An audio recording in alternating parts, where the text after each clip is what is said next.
Have you ever wished you could experiment with new operating systems, break things, fix them, and learn, all without risking your main computer? Well, that's exactly what virtualization lets you do. So let's break it down. Virtualization is the process of creating a virtual version of something, in this case, a computer, inside your existing one. It allows you to run multiple operating systems on a single physical machine, each in its own isolated environment. Think of it like having a bunch of mini computers inside your real computer, all doing their own thing without interfering with each other. But why does this matter? Without virtualization, if you wanted to test Linux while using Windows, you'd have to wipe your drive, set up dual boot, or buy another device, which is not ideal.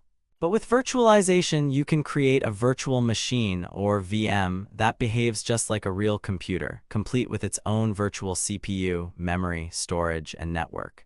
This is what makes virtualization such a powerful tool in the tech world. IT professionals use it to spin up test environments, developers use it to try out code in different operating systems, and cybersecurity experts use it to safely analyze malware and so much more. Now let's talk about hypervisors. A hypervisor is the software that allows virtualization to happen. There are two main types. Type 1 is your bare metal hypervisor. This one runs directly on the hardware.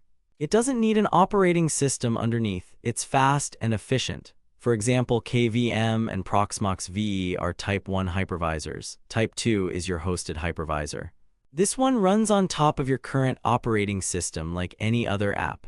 VirtualBox and VMware Workstation are common examples of Type 2 hypervisors. Since we're just getting started, we'll use VirtualBox, a free Type 2 hypervisor, to create and manage our virtual machines. So what can you do with a virtual machine? You can test new operating systems like Ubuntu Server, run older versions of Windows, create isolated dev or lab environments, snapshot your machine, break it on purpose, and roll it back, no harm done. It's like having a safe sandbox to practice, test, and learn. But before we go further, not every computer can handle virtualization well. Make sure you have at least 8 gigs of RAM. 16 gigs is better if you plan on running multiple VMs. 30 to 50 gigs of free storage space. Your CPU supports virtualization. Look up your processor model and check if it supports Intel VTX or AMD V. And lastly, make sure virtualization is enabled in your BIOS or UEFI. If you're unsure, take a few minutes to Google your CPU specs. It's worth the effort. Before we wrap up, I know that this might feel like a lot right now, new terms, new tools, but the payoff is huge. Imagine being able to safely explore Linux, break and rebuild systems, or even set up your own mini home lab, all from one computer. So if you're feeling a little overwhelmed, take a breath and ask yourself, why did I want to learn this in the first place? That curiosity, that's what's going to drive you forward. In the next part of this journey, we'll be installing VirtualBox and setting up a virtual machine running Ubuntu Server. If you want to follow along with the step-by-step guide, I've put together a detailed PDF to help you through the process.